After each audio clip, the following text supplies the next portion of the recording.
was in order, so I found nothing. Not a random doodle on an old envelope, nor the faded photograph of a woman.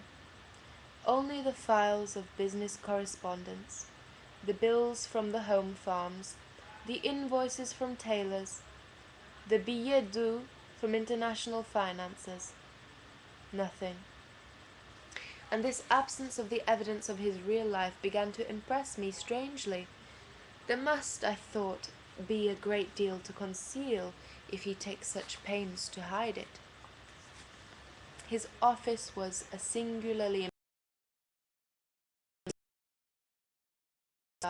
as though he wanted to turn his back on the siren sea in order to keep a clear head while he bankrupted a small businessman in Amsterdam or, I noticed with a thrill of distaste, engaged in some business in Laos that must, from certain cryptic references to his amateur botanist's enthusiasm for rare poppies, be to do with opium. Was he not rich enough to do without crime, or was the crime itself his profit? And yet I saw enough to appreciate his zeal for secrecy. Now I had ransacked his desk. I must spend a cool-headed quarter of an hour putting every last letter back where I had found it, and as I covered the traces of my visit, by some chance, as I reached inside a little drawer that he had stuck fast, I must have touched a hidden spring, for a secret drawer flew open within that drawer itself, and this secret drawer contained, at last, a file marked "Personal." I was alone but for my reflection in the uncurtained window. I had the brief notion that his heart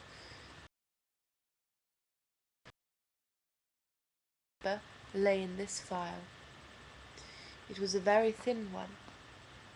I could have wished, perhaps, I had not found that touching, ill-spelt note on a paper napkin marked La Coupole that began, "My darling, I cannot wait for the moment when you may make me yours completely."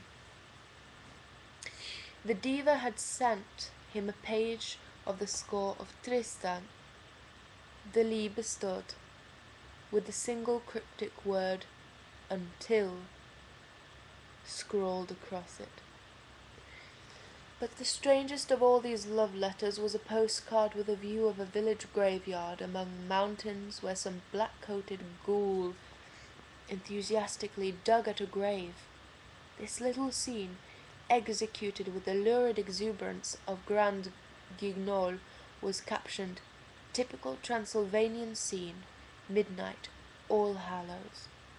And on the other side the message, "On the occasion of this marriage to the descendant of Dracula, always remember, the supreme and unique pleasure of love is the certainty that one is doing evil."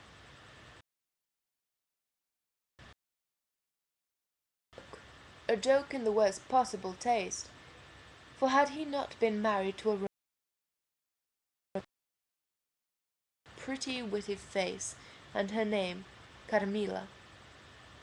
My most recent predecessor in this castle had been, it would seem, the most sophisticated.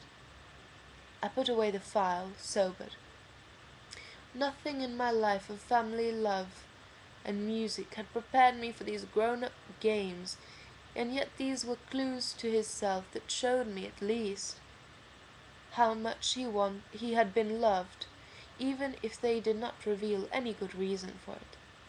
But I wanted to know still more, and as I closed the office door and locked it, the means to discover more fell in my way.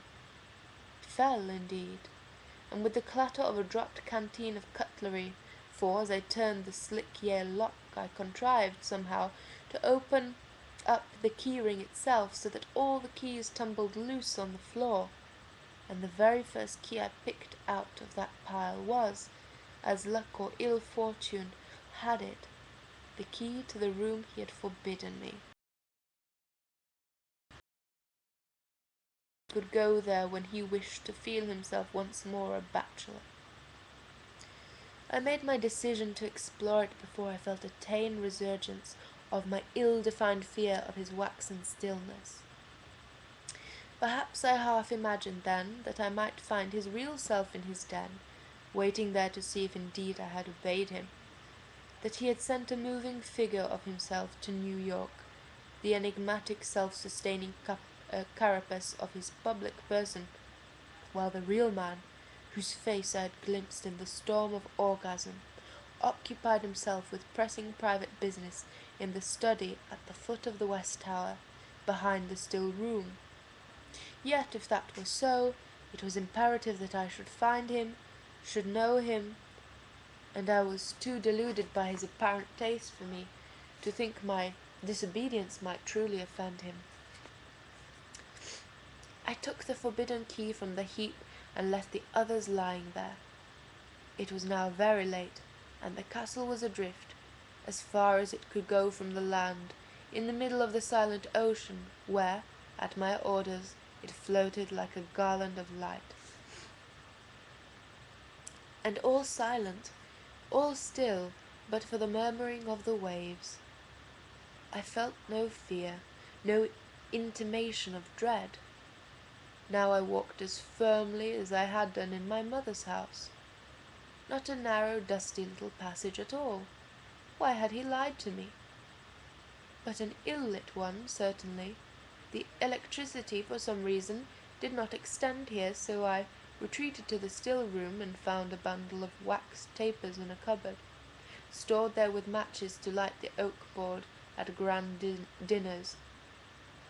I put a match to my little taper and advanced with it in my hand. Like a penitent, along the corridor hung with heavy, I think, Venetian tapestries. The flame picked out here the head of a man, there the rich breast of a woman spilling through a rent in her dress. The rape of the Sabine, perhaps. The naked swords and immolated horses suggested some grisly mythologic. Downwards, there was an almost imperceptible ramp to the thickly carpeted floor. The heavy hangings on the wall muffled my footsteps, even my breathing. For some reason it grew very warm. The sweat sprang out in beads on my brow. I could no longer hear the sound of the sea. Along a winding corridor, as if I were in the viscera of the castle, and this corridor led to a door of worm-eaten oak, low, round-topped, barred with a black iron. And still I felt no fear, no raising of the hairs on the back of my neck, no prickling of the thumbs. The key slid into the new lock as easily as a hot knife into butter. No fear, but a hesitation, a holding of the spiritual breath. If I had found some traces of his heart in a file marked personal, perhaps here in his subterranean privacy I might find a little of his soul. It was the consciousness of the possibility of such a discovery, of its possible strangeness, that kept me for a moment motionless, before, in the foolhardiness of my already subtly taken door creaked slowly back. There is a striking resemblance to the visions of a torturer, opined my husband's favourite poet. I had learned something of the nature of that similarity on my marriage bed, and now my taper showed me the outlines of a rack. There was also a great wheel, like the ones I had seen in woodcuts of the martyrdoms of the saints, in my old nurse's little store of holy books. And just one glimpse of it before my little flame caved in, and I was left in absolute darkness, a metal figure, hinged at the side, which I knew to be spiked on the inside and to have the name the Iron Maiden. Absolute darkness, and, about me, the instruments of mutilation. Until that moment, this spoiled child did not know she had inherited nerves, and a will from the mother who had defied the yellow outlaws of Indochina. My mother had cold ecstasy to know the very worst. I fumbled for the matches in my pocket. What a dim, lugubrious light they gave, and yet enough, oh, more than enough, to see a room designed for desecration and some dark night of unimaginable lovers whose embraces were annihilation. The walls of this stark torture chamber were the naked rock. They gleamed as if they were sweating with fright. At the four corners of the room were funerary urns of great antiquity, Etruscan perhaps, and on three-legged ebony stands the bowls of incense he had left burning, which filled the room with a sacerdotal reek. Wheel, rack, and iron maiden were, I saw, displayed as grandly as if they were items of statuary, and I was almost consoled then, and almost persuaded myself that I might have stumbled only upon a little museum of his perversity, that he had installed these monstrous items here only for contemplation.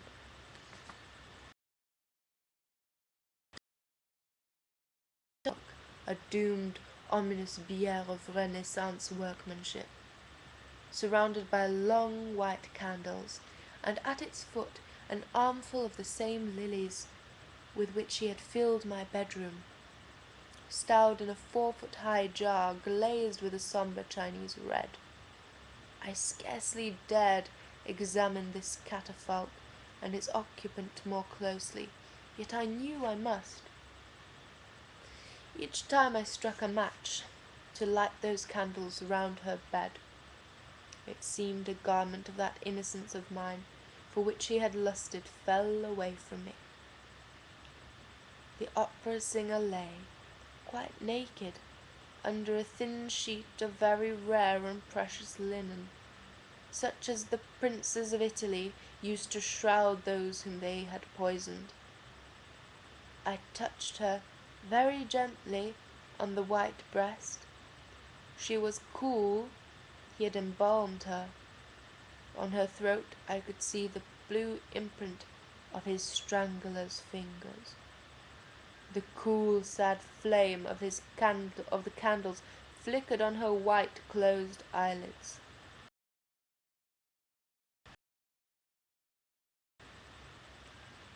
Beyond the catafalque, in the middle of the shadows, a white, nacreous glimmer, as my eyes accustomed themselves to the gathering darkness, I at last, oh horrors, made out a skull. Yes, a skull, so utterly denuded now of flesh that it scarcely seemed possible the stark bone had once been richly upholstered with life.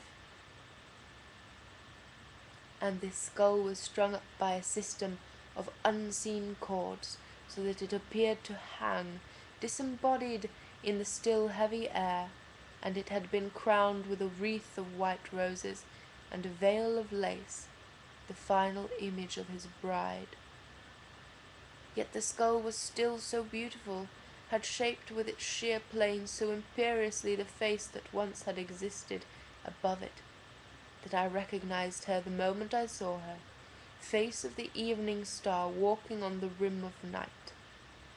One false step, oh, my poor dear girl, next in the fated sisterhood of his wives, one false step, and into the abyss of the dark you had stumbled.